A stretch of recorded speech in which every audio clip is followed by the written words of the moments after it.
자, 12번부터 한번 보도록 하겠습니다. 출제자의 의도부터 먼저 한번 보면은 12번 보시면 가와 나에 대한 설명으로 가장 적절한 것은 이렇게 되어 있습니다. 그래서 지금 뭐 설명이라는 단어가 나왔기 때문에 글의 구조 또는 전개 방식, 내용 전개 방식을 물어본다라는 거. 그래서 가하고 나하고 두 개의 지문으로 이루어져 있기 때문에 여기서 보시면 아시겠지만 이렇게 두 개를 끊겨요. 그러면 우리도 끊어서 하나로 선지를 제거한다라는 전략, 즉 가지문으로 선지를 제거하는 전략을 쓸 겁니다. 그래서 선지를 제거하다가 걸려, 이거 맞는데? 라고 하면 그때 나지문으로 가야 되는 거예요. 그러니까 12번은 가지문을 읽고 먼저 접근을 한 후에 나지문을 읽고 다시 접근을 해야 되는 두 번 봐야 되는 문항에 해당하죠. 그 다음에 13번은 가를 통해 알 수 있는 내용, 알 수 있는 내용이니까 내용 일치, 즉 몇 번째 문단의 몇째 줄에 언급되어 있느냐를 판단하면 돼요. 자, 그래서 얘는 가를 읽고 나서 풀어야 되는 문항에 해당한다.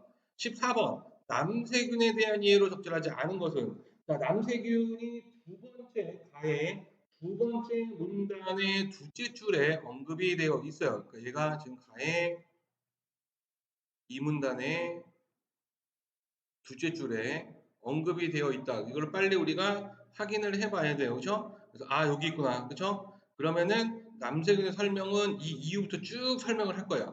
그렇죠? 그래서 요 문단에서만 설명할 수도 있고 다음 문단으로 설명할 수 있는데 슬쩍 보니까 남세균은 계속 나오네. 그래서 지금 두 번째 문단, 세 번째 문단, 네 번째 문단 다 남세균에 대해 설명을 하고 있다. 그래서 1번부터 5번 선택지가 몇 번째 문단에 몇째 줄에 언급되어 있는지를 우리가 판단을 해야 되겠다. 그렇죠?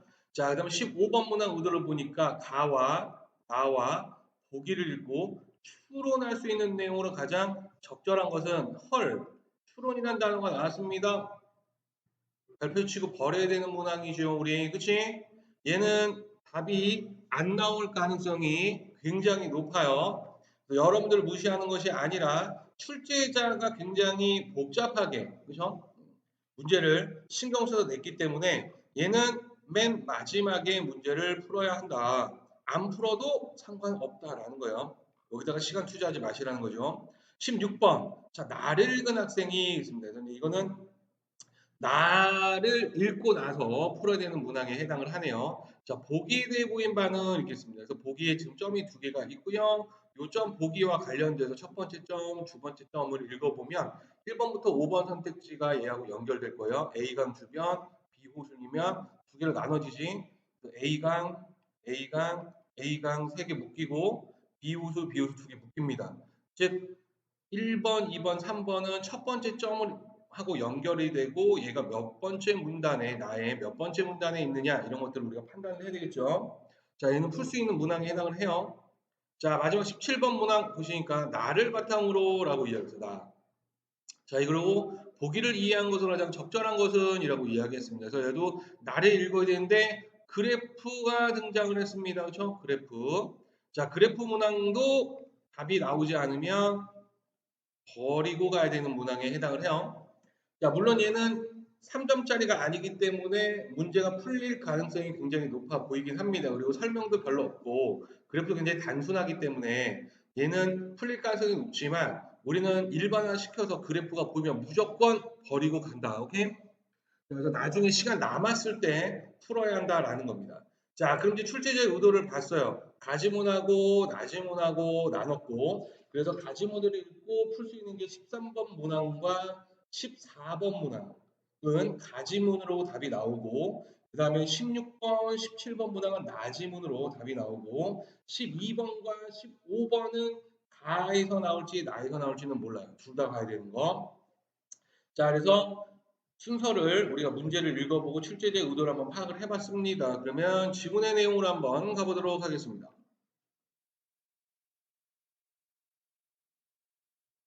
자, 이제 지문으로 한번 가보면 첫 번째 문단부터 한번 가보도록 할게요. 자, 조류는 강이나 바다, 호수, 연못 같은 물속에 사는 작은 생물을 일컫는 말이며, 그래서 조류에 대해서 정의를 내려줬습니다. 이제 조류가 핵심어다라는 걸 알 수가 있네. 엽록소를 가지고 있어 햇빛과 이산화탄소를 이용해 산소와 유기물을 만들어내는 광합성 작용을 한다 이렇게 있습니다. 그래서 지금 광합성을 한대요, 얘가. 자, 조류는 생태계 먹이 그물에서 1차 소비자의 먹이가 되는 생산자로서 자, 1차 소비자의 먹이가 되는 생산자다. 수생태계 에너지를 공급하는 중요한 역할을 한다. 그래서 에너지를 공급하는 역할을 한대요. 그래서 첫 번째 문단에서는 조류에 대해서 설명을 해주고 이 조류의 특징을 설명을 했습니다. 두 번째 문단으로 가서요. 자, 조류 중 남조류는 이제 남조류에 대해서 이야기를 한다라는 거예요. 핵심 어지. 자, 생물학적 특성이 다른 조류와는 차이점이 있어 남세균으로 주로 불린다. 자, 그래서 지금 보면은 차이점이 있대요. 그래서 이 남세균이라고 불린다. 자, 남세균은 조류 중 지구상에 최초로 존재하였으며 최초로 존재했다. 첫 번째 특징이네요. 약 35억 년 전에 지층에서 화석으로 발견되었다.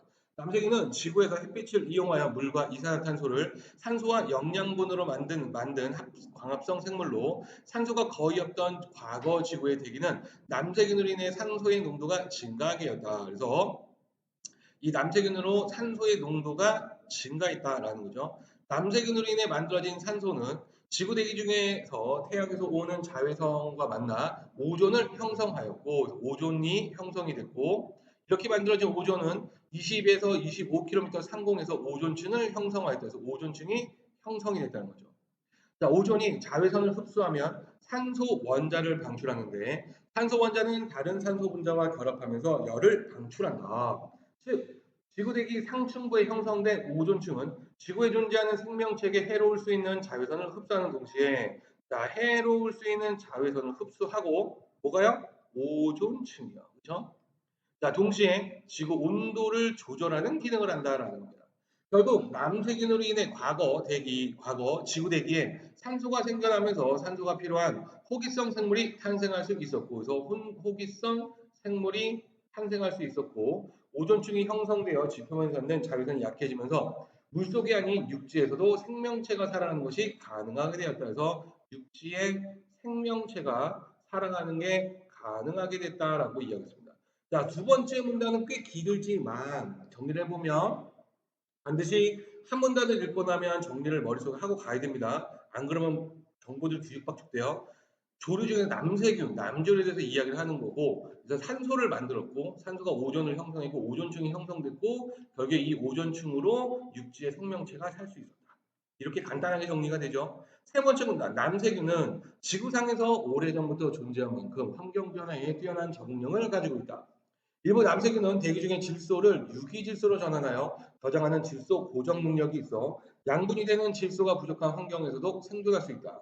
자, 여기서는 지금 보면 환경 변화에 적응력이 있고 그 첫 번째가 바로 질소 고정 능력이라는 것이 있다라는 거야.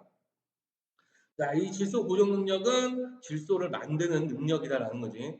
또한 생존에 불리한 환경에서는 포자를 형성해 물속 퇴적층에 가라앉아 있다가 생존에 좋은 환경이 되면 다시 포자가 발화하여 성장하기도 한다. 자, 생존에 불리한 환경에서는 포자를 형성해서 가라앉아 있다가 좋은 환경이 되면 다시 성장한다. 자, 남세균은 세포 내에 공기 주머니를 갖고 있어. 공기 주머니가 있대요. 상하로 수직 이동을 하는데 이를 통해 성장에 필요한 햇빛이나 양분이 많은 곳으로 이동한다. 그래서 햇빛이나 양분이 많은 곳으로 이동할 수 있다. 자, 그래서 세 번째 문단에서는 환경 변화의 적응력에 대해서 이야기해요. 그 적응력이 첫 번째 질소, 고정 능력이 있다. 두 번째 생존에 불리한 포자를 형성해서 살아남을 수 있다. 세 번째 공기 주머니가 있어서 햇빛이나 양분이 많은 곳으로 이동할 수 있다. 자, 네 번째 문단으로 갈게요. 자, 남세균은 생명 활동에 필요한 물질을 합성하고 분해하는 대사작용의 결과로 냄새를 유발하는 물질과 독소 물질을 생성하기도 한다. 네 번째 문단의 핵심은 냄새를 유발하는 물질, 독소 물질에 대해서 설명을 하겠다라고 하네요. 자, 물에서 나는 흙냄새나 곰팡이 냄새를 유발하는 물질은 남세균이 엽록소를 합성하는 과정에서 생성되기도 한다. 남세균이 만든 냄새를 유발하는 물질은 인체에는 큰 영향을 주지 않으나 남세균이 만든 마이크로시스틴과 같은 독소는 포유류가 흡수할 경우 간세포나 신경계에 나쁜 영향을 줄 수 있다. 자, 마이크로시스틴 자, 얘는 독소에 해당하게 되고 얘는 간세포나 신경계에 나쁜 영향을 끼쳐요 라고 얘기했습니다. 자, 이런 독소 물질은 평상시에는 남세균의 세포 안에서 존재하며 배출되지 않지만 남세균이 사체가 됐을 때 배출된다 해서 사체가 되면 배출이 된다라고 이야기를 했습니다. 자, 그래서 마지막 네 번째 문단은 냄새를 유발하는 물질과 독소 물질이 있는데 독소 물질은 신경계와 간세포에 나쁜 영향을 줄 수가 있다. 그리고 죽었을 때 배출이 돼요라고 이야기를 했습니다. 그래서 이 남세균과 관련된 내용을 설명을 했어요. 자, 그러면 우리는 12번 문항을 접근을 할 수가 있습니다. 그렇죠? 자, 12번으로 한번 가보면 가와 나에 대한 적절한 걸 불렀죠. 가는 남세균의 특징을 설명하고 있고 특징을 설명했다. 그러네. 두 번째 문단에서는 산소를 만들었어요. 세 번째 문단 적응력이 있어요. 네 번째 문단 냄새 유발과 독소 물질이 있어요. 라고 이야기를 했습니다. 맞는 말이네요. 여기서 멈춰야 됩니다. 그럼 이제 나 지문을 읽고 뒷부분을 확인을 할 거예요.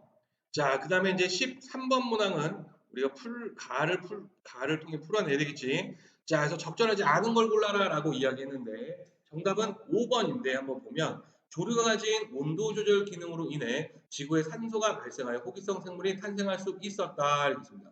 자, 끊어보니까 조류가 온도 조절 기능을 가지고 있다라고 이야기했는데 온도 조절 기능이라는 키워드는 두 번째 문단의 13째 줄에 나와 있어요. 자, 그래서 두 번째 문단의 이 문단 11번째 줄부터 한번 출발을 한번 해볼게요. 11부터 출발을 해서 13까지 13째 줄까지 언급이 되어 있습니다. 그래서 한번 가보면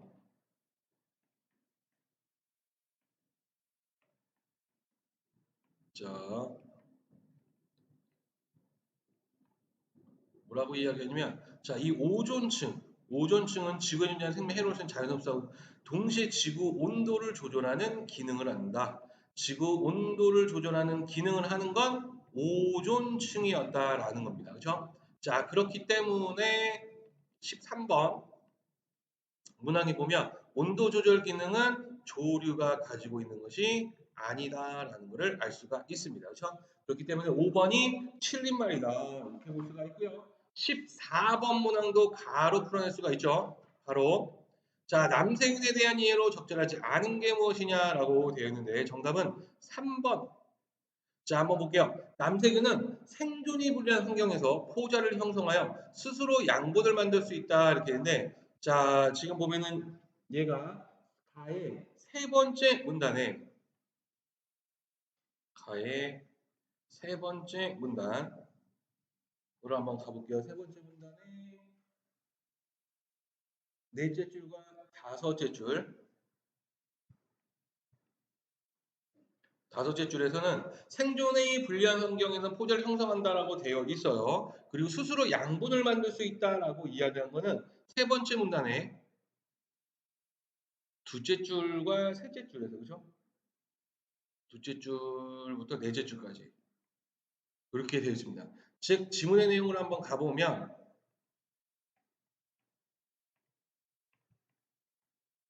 세 번째 문단을 한번 가보면요. 뭘 얘기했냐면 그 생존에 불리한 환경 포장에서 물질이 아직 가라앉아 있는다라고 이야기했고 그래서 또 아니라고 이야기했어요. 그렇죠? 그리고 앞에서는 넓은 대기 중에 질소를 이렇게 질소 고정 능력이 있어서 양분에는 질소가 부족한 환경에서 생존할 수 있다라고 이야기했어요. 자, 또 아니라는 거 봤을 때 이 둘은 연결이 되지가 않습니다. 그렇죠? 자, 그런데 문항에서는 14번 문항에서 뭐라고 얘기했냐면 포자를 형성하여 양분을 만들 수 있다? 아닙니다. 각각 따로따로죠. 그렇죠? 그래서 원인과 결과가 아니다라는 거예요. 두 개의 정보가 연결될 수가 없다.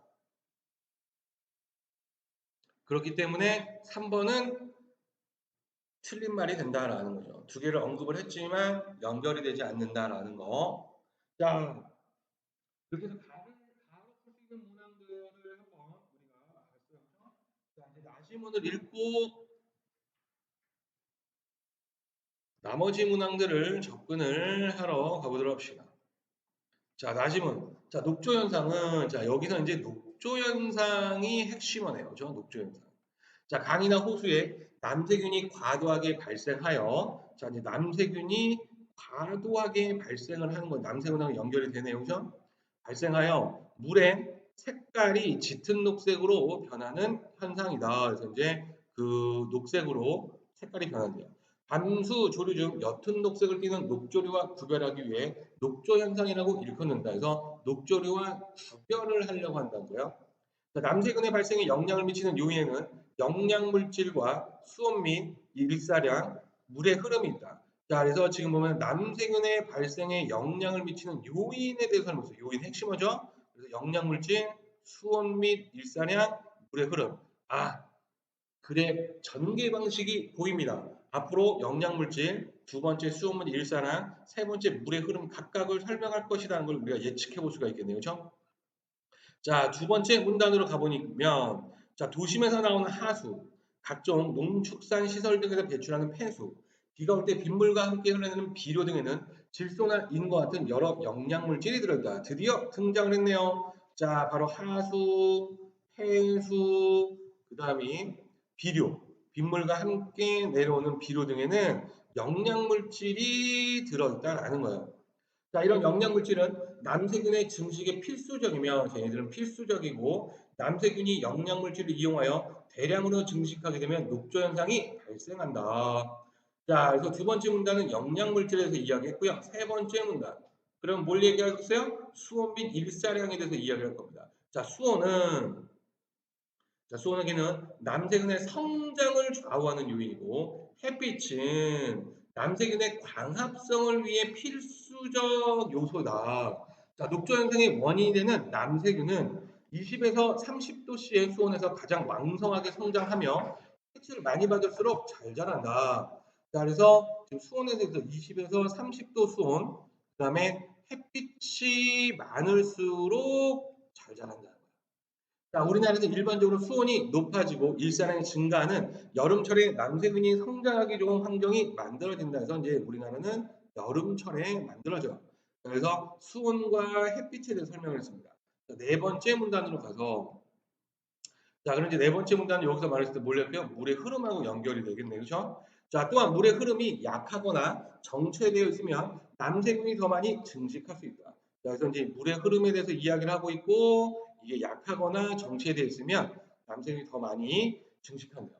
자, 유속이 빠르면 물 표면에 떠다니는 남세균이 하류로 쓸려 내려가기 때문에 한 곳에서 대량으로 증식하기 어렵다. 남세균은 물 표면에 떠다니고 있다라는 거예요. 그렇죠? 자, 수심이 깊고 흐름이 정체된 강이나 호수에서는 여름철에 성층 현상이 나타난다. 성층 현상이란 성층 현상에 대해서 정의를 내려줍니다.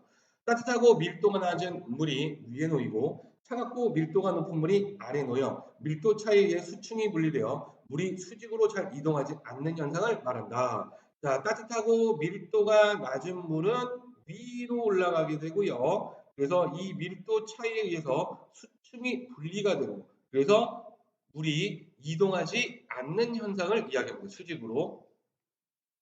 성층 현상이 일어나 물이 잘 섞이지 않으면 수면의 온도가 더욱 올라가게 되어 남세균이 성장하기 더 좋은 여건이 만들어진다. 그래서 지금 섞이지 않으면 그죠?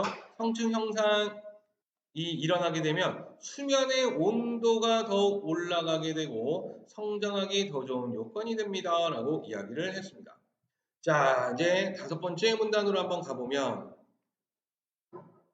자, 남세균은 수 생태계에서 생산자 역할을 하지만 남세균이 과다하게 증식하여 녹조 현상이 일어나면 수 생태계에 나쁜 영향을 미친다.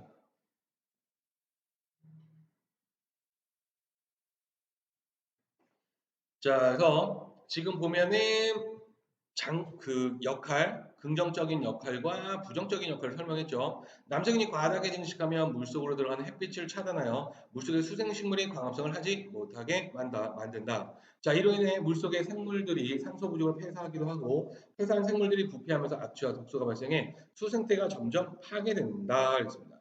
자, 그래서 여기서 핵심은 햇빛을 차단하게 되고요. 그래서 광합성을 수생식물이 광합성을 하지 못하게 돼요. 그러면 폐사를 하게 되고 산소가 부족해서 폐사를 하게 되고 얘네들이 부패하면 악취와 독소가 발생한다. 그래서 수생태가 점점 파괴돼요라고 이야기를 했습니다. 자, 그러면 12번 문항으로 바로 접근을 할 수가 있습니다. 그렇죠? 12번 문항 나 녹조 현상 맞네요. 발생하는 원인을 설명했던 그렇습니다. 그렇죠? 나의 첫 번째 문단의 밑에서 두째 줄. 그렇죠? 나의 1문단의 밑에서 두째 줄부터 끝부분에서 뭐라고 얘기했냐면 남생의 발생에 영향을 미친 요인은 영양물질과 수분이 일산화 물의 흐름이 있다라고 이야기 정답 1번으로 가야 한다. 그렇죠? 자, 그 다음에 13번 풀었고 16번 갈게요. 15번은 일단 패스고 16번 문항 먼저 접근을 합니다. 자, 나를 읽은 학생이 보기에 대해 보인 바는 자, 지금 보니까 보기가 A강 주변에 지금 인구 밀집 지역이 없으면 폐수 처리 시설이 있대. 그렇죠?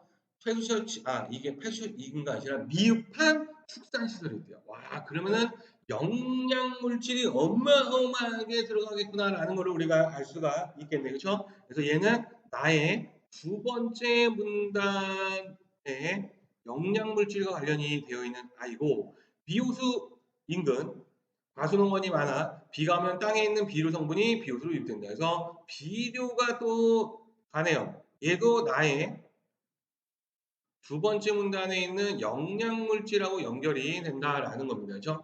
자, 답을 한번 보면 답이 5번 있는데 자, 비호수에 비 오기 전, 비가 온 후, 수온과 물의 흐름이 같대요. 그럼 나머지 조건이 같은 거지. 비가 온 후에 남태균이 감소 아니지요. 영양물질, 그쵸? 비가 온 후면은 지금 비료의 성분이 유입이 되는 거고, 그래서 나의 두 번째 문단의 내용을 통해서 감소가 아니라 증가할 것이다. 그렇죠? 증가할 것이다라는 걸 알 수가 있네요. 그래서 5번은 틀렸다. 이렇게 볼 수가 있고요.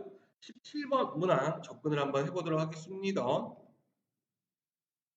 자, 나를 바탕으로 보기를 이해해라. 딱 보기를 보니까 A강은 수온이 일정하고 B강은 수온이 지금 수심이 낮은 데서부터 이렇게 해서 이거 성층 현상을 이야기하는구나. 그렇죠?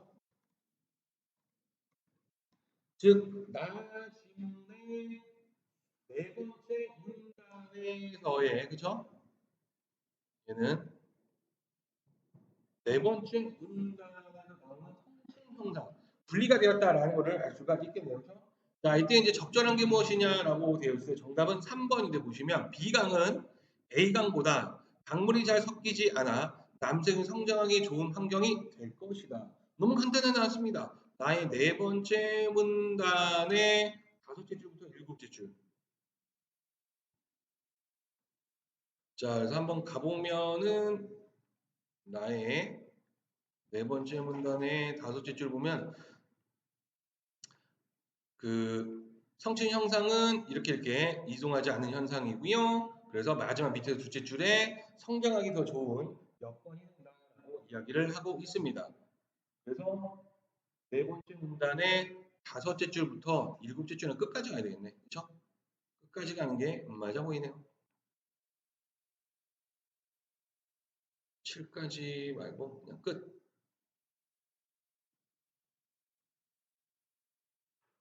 자, 그래서 3번이 답이다라는 걸 알 수가 있고 그다음에 마지막 15번 문항이 남아 있습니다. 자, 접근을 한번 해보면요. 자, 물속에 조리된 각종 플랑크톤의 양분인 영양물질이 많아진 상태를 부영양화로 첫 번째 부영양화의 개념을 설명했죠. 그렇죠? 핵심어지. 물속에 영양물질이 충분하지 않은 빈영양화를 또 설명했습니다. 자, 낙엽이나 나뭇가지 등 유기물이나 수중 생물의 사체가 분해되는 과정을 통해 자연적으로 물속에 영양물질이 늘어날 수 있다. 그래서 자연적으로 영양물질이 늘어날 수 있다는 거야. 자, 이로 인해 조리를 먹이려 하는 수생생물이 증가하게 된다. 이렇게 자연적으로 이루어지는 부영양화는 인위적인 활동으로 인해 발생한 부영양화보다 비교적 서서히 진행된다. 비교적 서서히 진행된다라는 설명을 하고 있네요. 자, 이렇게 했을 때 15번에 적절한 게 무엇이냐라고 되는데 정답은 5번인데 보시면 인위적인 활동으로 인해 발생한 영양 물질이 물속으로 유입되는 것을 막아도 녹조 현상이 일어날 수 있다. 자, 왜요? 녹조 현상은 나의 첫 번째 문단의 밑에서 두째 줄에서 뭐라고 이야기를 했냐면 녹조 남색의 발생에 영향을 준 요인은 영양물질 수분 및 물의 흐름이 있다라고 이야기를 했어요. 그리고 녹조 현상은 나의 첫 번째 문단의 첫째 줄과 두째 줄에서 그죠? 언급을 했어요. 뭘 언급했냐면 남색이 과도하게 발생하면 녹색으로 변한다라고 이야기했습니다. 그러니까 남세균이 증가하게 되면 녹조 현상이 일어나게 되고 남세균이 증가하는 원인에는 요인에는 영양물질 수분이 물의 흐름이 있으니 인위적인 활동을 막아도 자연적으로 지금 보기에서 보시면 자연적으로 영양물질이 늘어난다라고 보기에 다섯째 줄에서 그죠? 얘와 플러스 보기에 다섯째 줄을 보시면 영양물질은 자연적으로도 일어나기 때문에 녹조 현상이 일어날 수가 있어 보이는구나라고 판단할 수가 있다는 거죠. 그죠? 자, 이렇게 해서 정답이 5번이다라는 것을 우리가 알 수가 있다. 자, 여기까지 질문 있으신 분? 없어요? 자, 그러면 문항 방송으로 21번으로 한번 가보도록 합시다.